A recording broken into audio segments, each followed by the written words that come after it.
J'ai eu l'immense privilège d'obtenir une interview avec Céline Dion. J'ai donc pris ma petite valise, un avion, on a traversé la planète, on n'a pas hésité pour aller à Las Vegas, là où elle vit, et là où elle acceptait de se livrer sur sa maladie. Vous avez tout livré. Je me devais. Je méritais.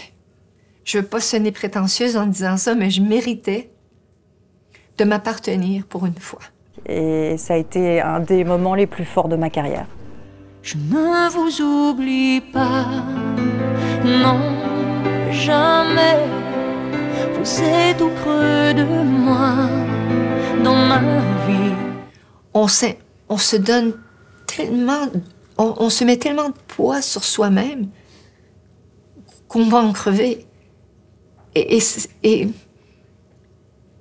n'en vaut pas le coup quand on est mère. Elle se livre et c'est un double privilège parce que c'est rare d'avoir de la sincérité sur un plateau de télévision ou dans une interview. Il faut créer quelque chose tout de suite, très vite, dans un plan qui est quand même un plan com. Et elle a cette dimension-là qui est incroyable de t'offrir sa vie, de se livrer avec une telle sincérité, avec une telle émotion. Elle n'est qu'émotion. Je veux arrêter de me réinventer. Ça suffit. Le documentaire lève le voile sur la maladie rare qui la touche, celle de l'homme raide. Je ne peux plus faire ce que je veux. Je suis prisonnière.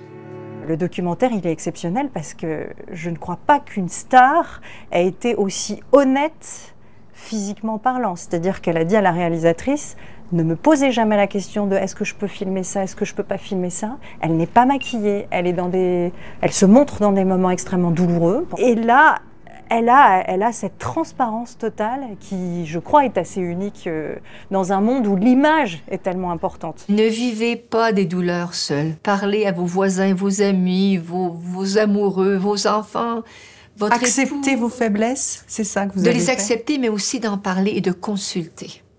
De consulter. Ne souffrez pas seul.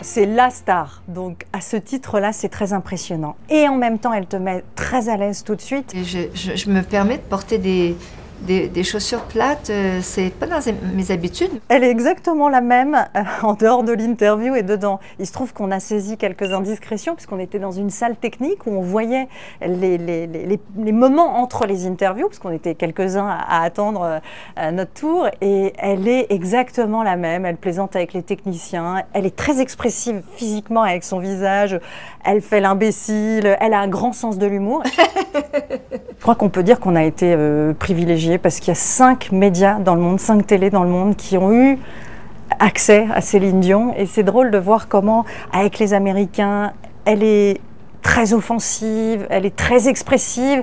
Et avec nous, elle était beaucoup plus sur le ton de la confidence. Et quand on chante tout doucement, sans faire trop de bruit. Découvrir une nouvelle voix, plus rauque, peut-être moins puissante. Est-ce que vous avez réussi depuis à l'apprivoiser et peut-être à l'aimer, cette nouvelle voix? Non.